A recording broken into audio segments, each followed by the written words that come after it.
why it was eventually concluded that Jesus was a black man. We know that the people who populated the area where Jesus was born were black. How do we know that? From Genesis chapter 10 verse 6. We know that the people who populated Israel where Jesus was born were all black because they were descendants of Ham, or who they now call the Hamites or Nile Hamites or the Nilotics.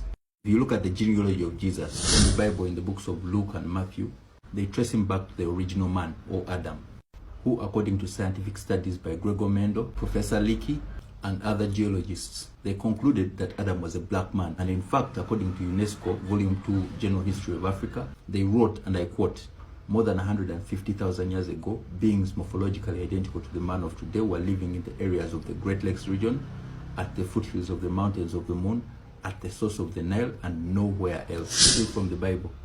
We know that when King Herod sought to kill Jesus, an angel appeared to his father Joseph and told him to take the mother and the son Jesus to Egypt to hide amongst his cousins. And we know that the people who populated Egypt before 647 AD were all black. Finally, from the Bible, in Revelation chapter 1 verse 14 to 16, Jesus was described as having hair like a lamb's wool and feet as dark as burnished bronze. And we know that black people's hair is called woolly hair or kinky hair. I'll look at a contemporary of Jesus called Josephus. He wrote a book called The History of the Jews. And he described Jesus as a man of slim stature and black oil skin. I'll take you to the Coptic Museum in Cairo, Egypt. If you go to the religious icon section, you'll find that all the images of Jesus and his contemporaries are all black. I'll take you to the Sistine Chapel in Rome.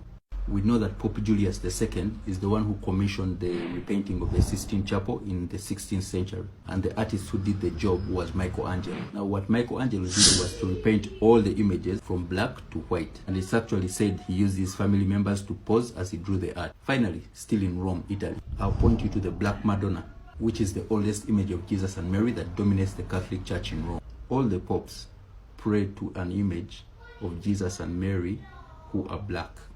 And it's only in areas dominated by black people that you have images of the white Jesus and the white Mary. Now, I'll do a more detailed video on the YouTube channel.